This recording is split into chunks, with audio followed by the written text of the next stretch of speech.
তামুলপুৰত যোগান মন্ত্ৰী ৰঞ্জিত কুমাৰ দাসে মিত্ৰজোঁটৰ প্ৰাৰ্থী জলেন দৈমাৰীৰ হৈ তামুলপুৰৰ কুমাৰীকাটা সাপ্তাহিক বজাৰত নিৰ্বাচনী প্ৰচাৰ। তামুলপুৰত মিত্ৰজোঁটৰ প্ৰাৰ্থী জলেন দৈমাৰীৰ হৈ ব্যতিক্ৰমী ৰূপত প্ৰচাৰ চলালে অসমৰ প্ৰভাৱশালী মন্ত্ৰী ৰঞ্জিত দাসে। তামুলপুৰৰ কুমাৰীকাটাৰ সাপ্তাহিক বজাৰত ক্ৰেতা বিক্ৰেতাৰ ওচৰত গৈ UBPL দলৰ প্ৰাৰ্থী জলেন দৈমাৰীক ট্ৰেক্টৰৰ চিহ্নত ভোট দিবলৈ আহ্বান মন্ত্ৰীগৰাকীৰ।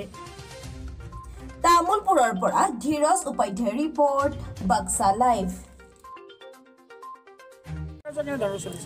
আমাৰ প্ৰচাৰ কাৰ্য সকলো পিনৰ পৰা আমি চলাইছোঁ। যেনেকুৱাকৈ সাংগঠনিকভাৱে ইতিমধ্যে আমি বুথ কমিটিৰ সভা পৃষ্ঠপোষকৰ সভা আমি কৰিছোঁ, কাৰ্যকৰ্তাৰ সভা কৰিছোঁ। এতিয়া আমি জনসভা কৰি আছোঁ। যোৱাকালিও মুখ্যমন্ত্ৰী ডাঙৰীয়া আহিছিলে, আজিও মুখ্যমন্ত্ৰী ডাঙৰীয়া আহিব। কিন্তু আমাৰ জনসভাবোৰত সাধাৰণতে আমাৰ দলৰ কাৰ্যকৰ্তা যায়, কিন্তু আমি বজাৰসমূহত কি থাকে, আমাৰ দলৰ কাৰ্যকৰ্তা নাথাকে, ক্ৰেতা বিক্ৰেতা দুটা থাকে, তেওঁলোকৰ ফিডবেকো পোৱা যায়। আৰু সেইকাৰণে আমি কি কৰোঁ, মই পাৰ্টিকুলাৰলি মই যেতিয়াৰ পৰা কেম্পেইন কৰি আছোঁ 2006 চনৰ পৰা, য'তেই নকৰোঁ মই বজাৰসমূহ সামৰি লওঁ। ইতিমধ্যে 5খন বজাৰত ইতিমধ্যে আমি কেম্পেইন কৰিছোঁ। আজি কুমাৰীকাটা বজাৰত কেম্পেইন কৰিছোঁ আৰু তেনেকৈ বাকী বিভিন্ন মই বজাৰসমূহত কেম্পেইন কৰোঁ। তাতে তেওঁলোকৰ মনৰ কথা পাতিব পাৰি আৰু আমি তেওঁলোকক কথা কোৱাৰ সুযোগ দিয়া হয়, যাৰ কাৰণে মই বজাৰসমূহত কেম্পেইন কৰোঁ। বিৰোধী পক্ষই মূল্য বৃদ্ধিটোক মানে বিশেষ ইছ্যু হিচাপে লৈছে, কি ক'ব? ঠিকে আছে, ইছ্যু হিচাপে লৈছে তেওঁলোকে, কিন্তু তেওঁলোকে এই সময়ত ইছ্যু হিচাপে লৈছে। কিন্তু আমিও উদ্বিগ্ন, মাননীয় মুখ্যমন্ত্ৰী ডাঙৰীয়াৰ সহিতে আমি সকলোৱে উদ্বিগ্ন।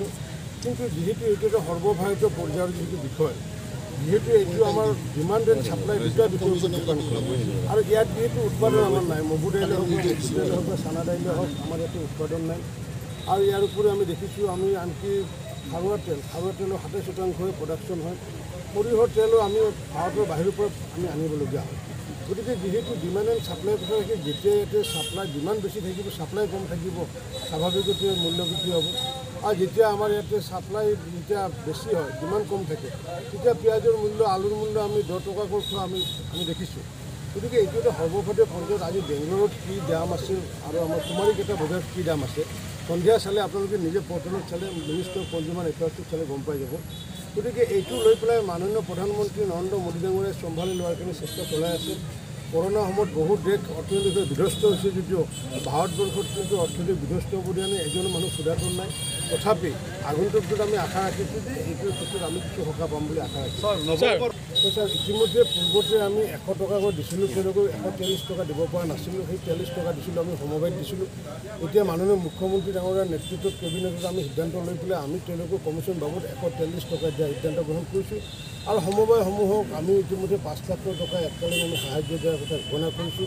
ইয়াৰ উপৰি ট্ৰেন্সপৰ্টেশ্যন চাৰ্জ আমি তেওঁলোকক নিজে পৰিবহণ ব্যৱস্থা যদি কৰে, তেওঁলোকক সেই ঠিকা আমি দিয়াৰ ব্যৱস্থা কৰিছোঁ। এতিয়া যিহেতু 143 টকাকৈ যিহেতু কমিশ্যন পাব, এই ক্ষেত্ৰত কোনো এজন দুখীয়া মানুহে যাতে চাউল যাতে কমকৈ নাপায়, তাৰ কাৰণে সকলোৱে বিহিত ব্যৱস্থা ল'ব লাগিব। যাৰ কাৰণে আমি নিজে এটা পৰ্টেল খুলি জানুৱাৰী 1 তাৰিখৰ পৰা যিকোনো মানুহে যদি চাউল যদি 100 গ্ৰামো যদি কম দিয়ে, তেতিয়া লগে লগে কমপ্লেইন হোৱাৰ লগে লগে আমি পুলিচৰ জৰিয়তে ব্যৱস্থা কৰিম। আমি এই কমপ্লেইন নাম্বাৰ আগত পূৰ্বতো আছিল, কিন্তু জনসাধাৰণ এই বিষয়ে সজাগ নহয়। জনসাধাৰণৰ লগে লগে আচলতে এইটো বিষয় লৈ পেলাই ছাপ্লাই বিভাগত দিলে আগৰ পৰা ব্যৱস্থা আছিলে। তথাপি আমি এতিয়া প্ৰচাৰ সভাসমূহতো আমি কথাষাৰ কৈছোঁ, ৰাইজক সজাগ কৰিব বিচাৰিছোঁ।